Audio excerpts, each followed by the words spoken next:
자, 우리가 이제 나르시시즘, 자기 연민적인 성격에 대해서 이야기하고 있는데요. 영국의 정신과 의사 위니캇이라고 하는 분은 아기에게 가장 큰 상처를 주는 사람은 바로 부모이다. 이것은 참으로 불가피한 일이다. 라고 말했습니다. 어느 부모나 완벽한 부모는 없습니다.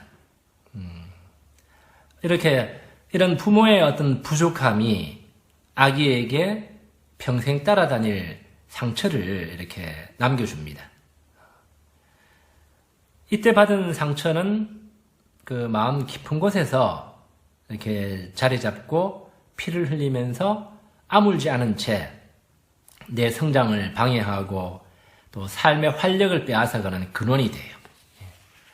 우리 개인 무의식 안에 있는 컴플렉스들 이야기했잖아요. 그죠? 그 중에 가장 크고 무섭고 극복하기 힘든 것이 바로 부모로부터 받은 영향, 그 컴플렉스예요. 부모 컴플렉스. 네.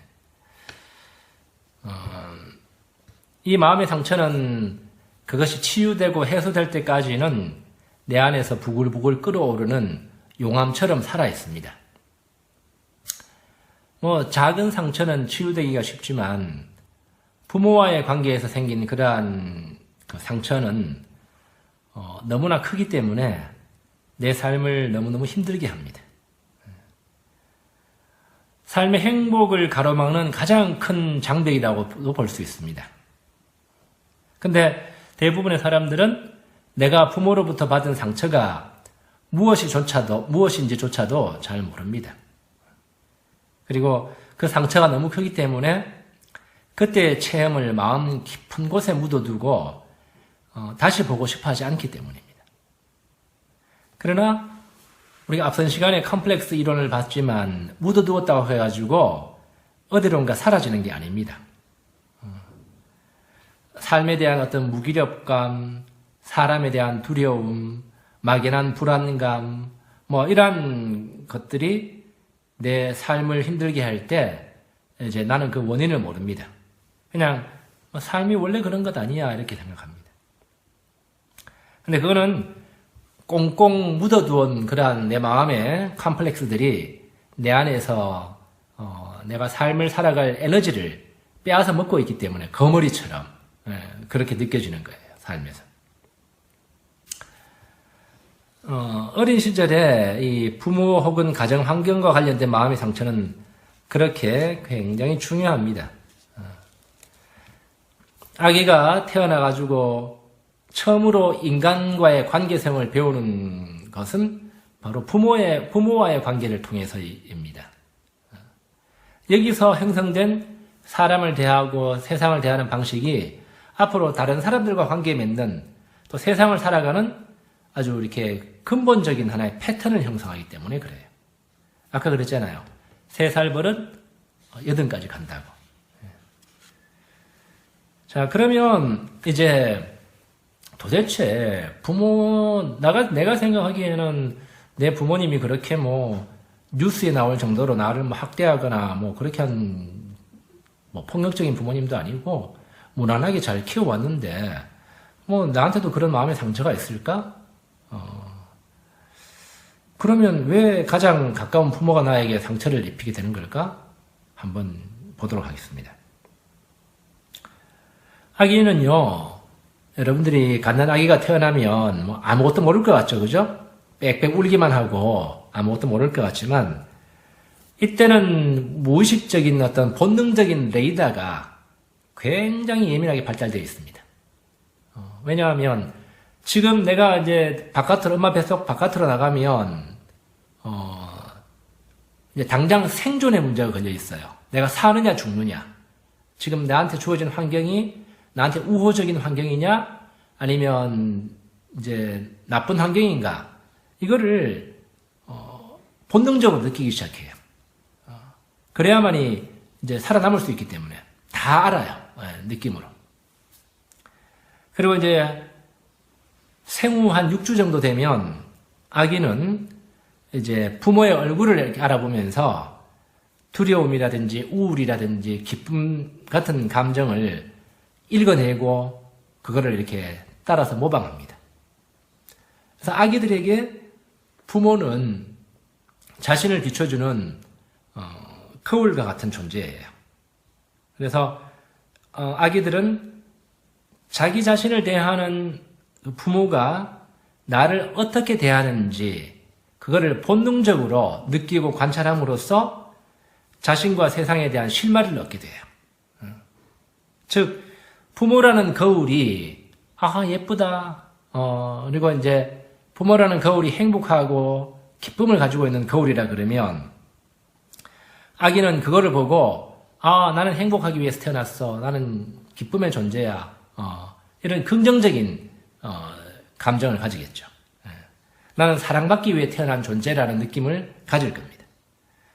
근데 이제 그 아기를 안고 있는 엄마가 늘 좀 우울하고 짜증이 있고 삶에 고달프고 이런 얼굴을 가지고 이제 아기를 대하면 너는 사랑받을 자격이 없는 사람이야. 너는 우울하고 불행하고 못난 존재야. 이런 생각을 갖게 만듭니다. 그래서 부모가 아기를 못나게 비춰주는 것은 아기 탓이 아니고 전적으로 부모에게 잘못이 있는 거죠.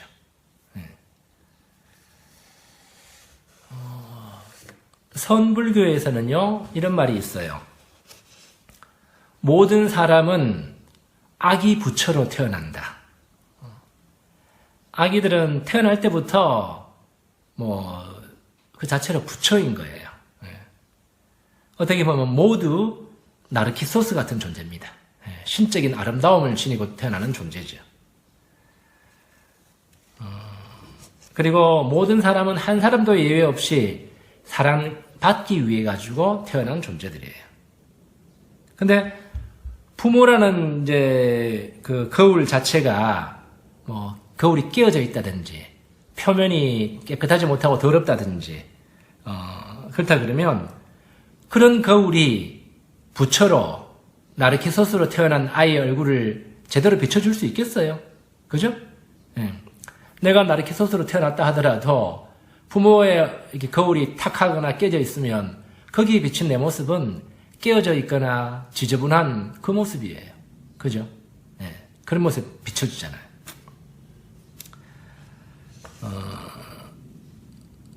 문제는 결국 부모에게 있는 거죠. 그러나 어떤 부모도 의도적으로 아이들에게 상처를 주는 부모는 별로 없습니다. 의도적으로 학대한다거나 괴롭히는 그런 부모는 아예 제외하고라도 그냥 이렇게 괜찮은 부모님들 일반적으로 대체적으로 그런 부모들도 아기를 가지고 의도적으로 아이에게 상처를 주지는 않아요. 근데 거의 무의식적으로 부모 자기 자신의 삶에서 해결되지 않은 마음의 문제들을 자식들에게 물려주는 방식으로 상처를 주는 거예요. 자기도 그게 상처라고 이렇게 알지 못하죠. 그래서 이제 나르키소스 신화 이야기로 다시 돌아가면 나르키소스 이야기는 유아동기 시절에 부모와 자식 간의 관계를 잘 보여주는 신화입니다. 나르키소스가 의미하는 바는 뭔가 하면 부모의 사랑과 인정을 적극적으로 받지 못하고 자란 사람을 상징하는 거예요. 나르키소스는 여신들과 요정이 반할 정도로 아름다운 용모를 지닌 청년이었지만 자신의 모습을 한 번도 보지 못하고 자랐어요. 내가 누군지 모르는 거예요. 부모가 거울을 다 치워버렸고 강에 물리기를 입혀가지고 못 비춰보게 만들었고 그 말은 부모가 나르키소스의 아름다움을 비춰주는 좋은 거울이 되지 못했다라는 것을 의미하는 이야기예요. 그래서 유아 시절에 주된 양육자가 이제 엄마지요. 아빠보다는 엄마하고 더 많이 밀착해서 지내잖아요. 그러면 나르키소스의 엄마는 자기 연민적인 그런 성격을 지닌 사람이었어요. 자기 연민적이란 말은 자기 자신 안에 마음의 문제가 해결되지 않은 마음의 문제가 있기 때문에 사랑을 주지 못해요. 늘 자기 자신을 좀 불쌍하고 가련하게 여기고 내가 사랑을 받아야 되고 내가 사랑과 인정을 받아야 되는 걸 생각하는 사람이기 때문에 남들한테 사랑을 주거나 적극적으로 인정을 주거나 이렇게 해주지도 못해요. 그래 어른이 돼도 심리적으로는 아이죠. 늘 뭔가 받고 싶어하는, 주지 못하고 그런 엄마였기 때문에 나르키소스 아기한테 적극적인 사랑이나 기쁨 이런 에너지를 주지 못했죠, 그죠? 오히려 그런 엄마들은 그 자기 아이들을 오히려 자기 위로의 대상으로 삼습니다. 나의 외로움과 나의 적적함, 내 마음의 어떤 그 배고픈 부분들을 채워주는 존재로 오히려 아기들을 오히려 이용하는 거예요, 그죠? 나르키소스 엄마도 역시 자라면서 부모로부터 충분한 사랑과 인정을 받지 못한 사람이기 때문에 주지 못하는 거예요, 나르키소스에게. 자기 자신의 마음속에 있는 사랑의 상처에 온통 마음이 가 있기 때문에 다른 사람들을 사랑하지 못합니다. 이 자기 연민적인 성격을 지닌 사람은 자신도 모르는 어떤 마음의 분노, 질투심 이런 것이 마음속에 가득해요. 여기서 분노는 내 부모가 아기로서의 자신을 있는 그대로 받아들여주지 않고 무시한 그런 거절당하면서 생긴 감정이에요. 또 부모가 자신을 적극적으로 반영해주지 못한 사람은 나르키소스처럼 자기 자신이 얼마나 아름답고 훌륭한 존재인지를 모릅니다. 그래서 자신을 형편없고 못난 사람으로 생각하고 다른 사람들은 다 나보다 잘난 사람으로 이렇게 보는 거예요. 그래서 열등감이 심하고 다른 사람들이 가진 것을 빼앗아오고 싶어하고 그래서 질투심이 강해요. 그래서 이제 그 깨구리 그 아빠처럼 대단히 과장해서 자기를 잘난 체 한다거나 또 지독한 열등감, 이 두 가지에서 이렇게 늘 왔다 갔다 하는 성격을 지니고 있습니다. 나르키소스가 그렇게 동네 처녀들한테 숲의 요정들한테 쌀쌀맞게 대했던 거는요, 콧대가 높아가지고 자기가 잘났기 때문에 그런 것이 아닙니다. 사실은 아무도 자기를 사랑해주거나 자기 자신을 비춰주는 거울이 못 돼줬기 때문에 부모들이 자신감이 없어서 그런 거예요, 오히려. 여성들한테 못 다가가는 거예요. 그렇게 겉보기에는 늠름해 보이고 용모가 훌륭하지만 여성들한테 다가가는 방법을 모르는 거예요. 두려워하는 거예요. 남성들 중에 보면 이런 나르키소스적인 성격을 가진 남성들이 그 특징이 있습니다. 겉보기에는 뭐 준수하고 뭐 뛰어난 그런 인물을 갖고 있고 용모도 갖고 있지만 여성들에게 굉장히 쌀쌀하고 냉정하게 대하는 남성들을 보면 나르시시즘의 면모를 우리가 한번 볼 수가 있습니다. 여성들 입장에서는 이제 굉장히 콧대 높게 보는 것처럼 보이지만 그런 남성들은 굉장히 속이 여리고 상처받기 쉬운 이제 사람이기 때문에 타인들과의 관계에 이렇게 자신감 있게 잘 나가지 못해요. 그런 것을 잘 헤아려 본다 그러면 이제 여성들 같은 경우에는 이제 남성들의 심리를 좀 이렇게 좀 잘 파악을 할 수가 있어요. 자, 어린 시절에 이제 부모님의 영향력 중에 이제 두 가지 특징으로 우리가 나눠볼 수 있습니다. 하나는 지나친 사랑, 하나는 모자란 사랑. 지난주에 이제 마지막 시간에 이제 과제로 영국 그룹, 록 그룹 퀸의 Too Much Love Will Kill You 한번 들어보라 그러셨죠, 그죠? 가사도 보셨을 거예요. 거기 보면 지나친 사랑은 이제 나를 죽인다고 하는 그러한 내용이 쭉 이렇게 나오고, 나 자신이 살아온 내 모습은 나 자신의 단편에 불과한 것 같다. 이제 슬픔의 눈물이 비처럼 내린다. 뭐 이런 내용들이 쭉 나와 있습니다.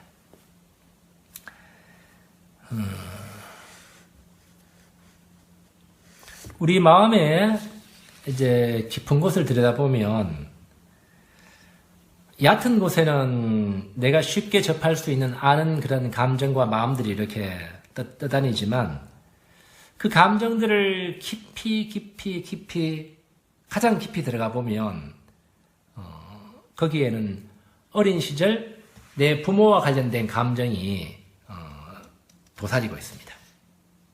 그 감정은 나는 사랑받고 싶어요 라는 목소리예요. 근데 이제 그런 감정에 도달하기 전에 자기 안에서 비교적 쉽게 발견하는 얕은 감정은 주로 이제 부모에 대한 분노입니다. 1차적으로 나를 올바르게 이제 사랑해주지 못한 부모에 대한 분노이고, 또 동시에 나는 사랑받고 싶어요 라는 말을 부모에게 하지 못했던 용기 없는 자기 자신에 대한 분노이기도 해요. 뭐 안 그러면 제일 좋겠지만 특히 이 강의를 듣는 분들, 학생들 중에서 부모님에 대한 어떤 분노가 있다든지 또 분노까지는 못 느끼더라도 무뚝뚝함, 부모에 대해 애정이 별로 생기지 않고 좋은 감정이 안 생기는 그러한 학생들은 사실 그 분노의 가장 밑바닥에는 나는 당신 우리 부모님한테 사랑받고 싶어요 라고 말하고 싶은 그런 마음이 이렇게 잠재되어 있습니다. 자, 부모의 이제 사랑 중에 지나친 사랑은 어떤 사랑인가? 지나친 사랑은 어떤 신체적, 정서적, 언어적으로 혹은 성적으로 좀 학대적인 상황, 어릴 때에 뭐 물론 이런 게 사랑은 아니지만 좀 과하다는 의미에서 너무 폭력적이라는 의미에서 지나친 사랑이라고 이름을 붙인 거예요. 어떤 그런 어떤 상황이라든지 아니면 또 이제 조금 그거하고는 조금 더 이렇게 부드러운 수준에서 지나치게 이제 부모가 통제적이고 어떤 너무 지나치게 아이를 감싸고 도는 모든 것을 이제 부모가 해주려고 그러고 그런 면에서의 지나친 사랑 이런 양육 태도입니다. 어린 시절에 아이들은 부모에게 절대적으로 의존할 수밖에 없는 상황이기 때문에 이런 지나친 사랑을 갖고 있는 태도를 갖고 있는 부모와의 관계에서 느끼는 것은 무기력감이에요. 무기력감. 예를 들면 이제 그런 폭력적이고 학대적인 상황에 지나친 사랑 같은 경우에도 그런 상황에 접해가지고는 아이들은 감당할 수 없는 현실, 내가 도저히 어떻게 할 수 없는 현실에 직면해가지고 내가 너무 힘이 없고 초라하고 보잘것없는 존재로 느끼는 거. 그리고 또 이제 좀 다른 형태로서 너무 아이를 위해서 엄마 아빠가 다 해주는 그런 상황도 마찬가지입니다. 그런 상황도 아이들이 자기가 해보고 실수도 해보고 하면서 배우는 건데 내 힘으로 뭘 해보는 걸 도저히 해볼 수 없기 때문에 역시 비슷하게 그런 무기력감, 초라함 이런 것을 이제 마음속에 이렇게 생기게 돼요.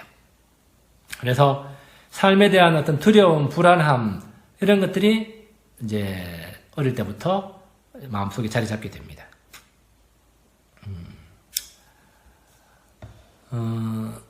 왜 그런가 하면 이제 예를 들면 폭력적이고 학대적인 상황도 사랑이라고 느끼는가 하면 어린 시절에는 다른 가정 환경과 비교할 수가 없고요. 다른 부모님과 비교할 수 없고 자기가 보는 것이 이제 부모가 나한테 해주는 사랑의 방식 전부예요.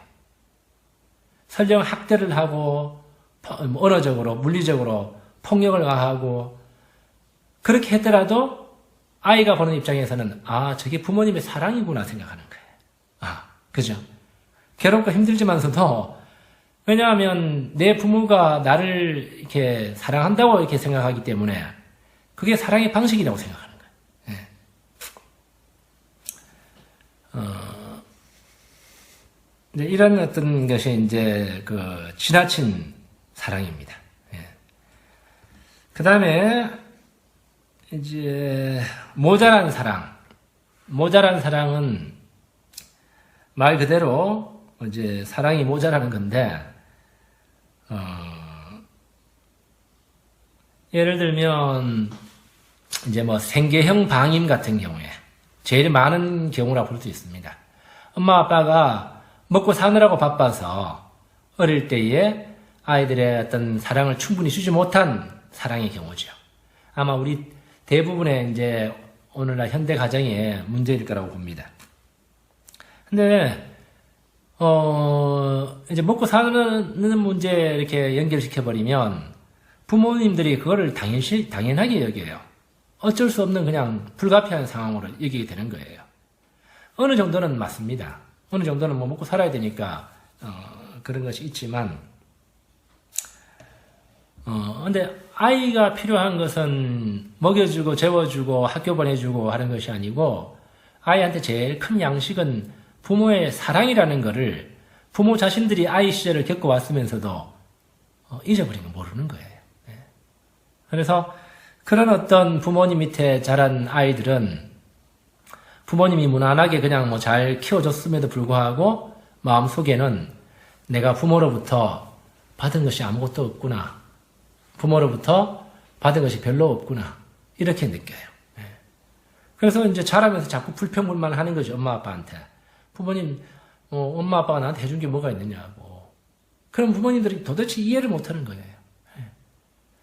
뭐 그래도 가정환경 무난하게 잘 키워줬고 남들한테 크게 부족하지 않게 키워줬는데 왜 저런 소리를 하나?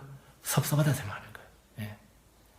거기에는 정말 아이 때에 필요한 것은 뭐 잘 먹고 잘 입고 하는 거는 어른의 기준이고, 사랑의 보살핌, 사랑의 인정, 그것이었다는 것을 모르기 때문에 그렇습니다.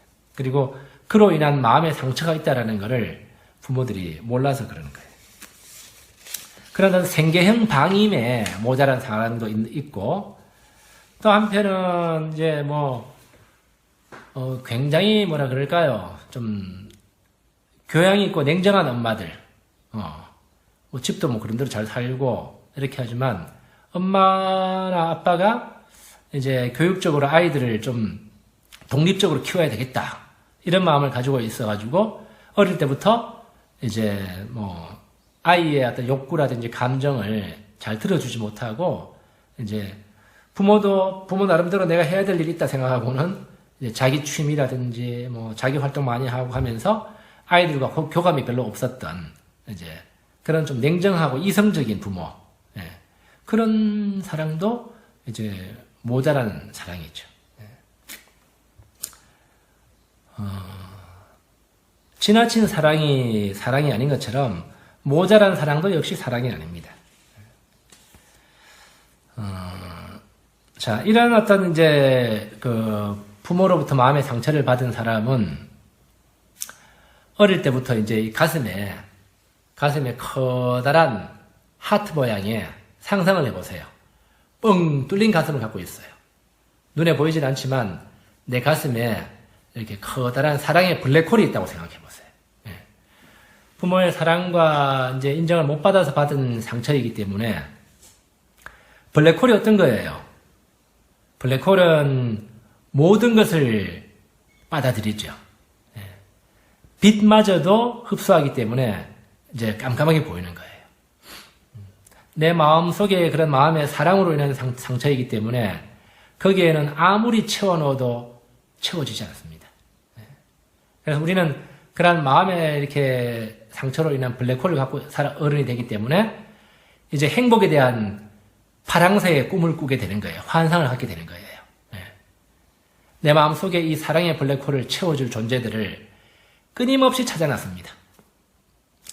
자, 어떤 이성의 이제 청년이 돼가지고 어떤 이성의 사랑이 이 블랙홀을 채워줄 거다 해가지고 사랑에 눈이 멀게 되고, 또 돈을 많이 벌어가지고 엄청난 재산을 가지면 내 이 사랑의 블랙홀이 채워질 거다 해서 또 뭐 돈 버는 데 집중하고, 또 남들을 지배하는 높은 권력을 가지면 이 마음의 상처가 채워질 거다 해서 또 그런 삶을 매진하게 되고, 아무튼 내 삶을 그런 식으로 몰고 가도록 만드는 큰 컴플렉스로 작용을 해요. 근데 이 사랑의 블랙홀은 결코 바깥에 있는 것을 가지고 와서 메꿔지지 않습니다. 블랙홀이라고 그랬잖아요. 아무리 노력해도 안 채워져요. 누군가로부터 사랑과 인정을 받으려고 아무리 노력해도 안 채워집니다. 바깥에 걸 채워주지 못해요.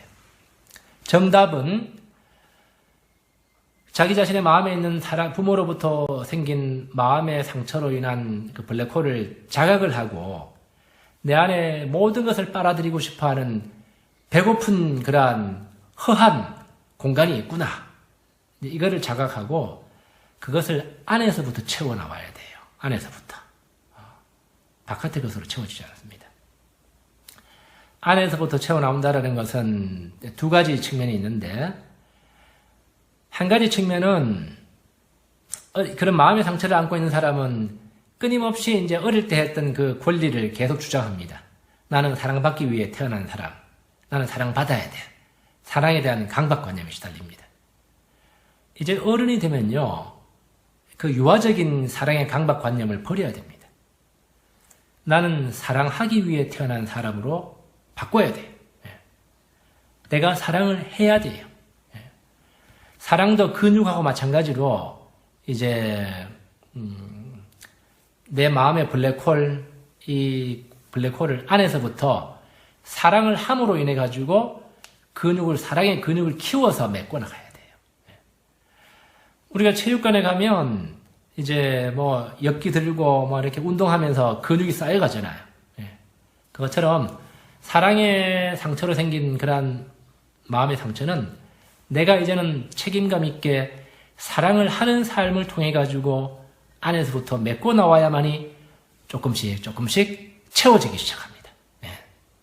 그게 책임감 있는 방식이에요. 두 번째로는 이제 우리 무의식 지도, 영혼의 지도 때 보여주는 것처럼 나의 내면 깊숙한 곳에 내면에 신이 주는 힘과 지혜가 있다라는 것을 알아차리는 거. 이게 더 중요합니다. 앞에 것보다 더 중요해요. 내 안에 나를 치유하고 성장으로 이끌어주고 내 삶을 이끌어주는 내 안에 신적인 중심이 있구나. 신적인 핵이 있구나. 이거를 깨닫고 거기에서 힘을 얻고자 노력할 때, 또 내가 사랑하기 위해서 노력할 때, 이 두 가지가 이렇게 조화가 되기 시작하면 이제 사랑의 블랙홀이 서서히 메꿔지고 단단해지고 새살이 돌아나고 그때 되면 이제 내가 어떤 존재구나 알게 돼요. 행복에 대한 느낌은 그때부터 시작이 되는 겁니다. 그런 작업을 하기 전까지는 다른 거 아무리 많이 해도 행복해지기 어렵습니다. 자, 오늘은 여기까지 하고 마치겠습니다. 감사합니다.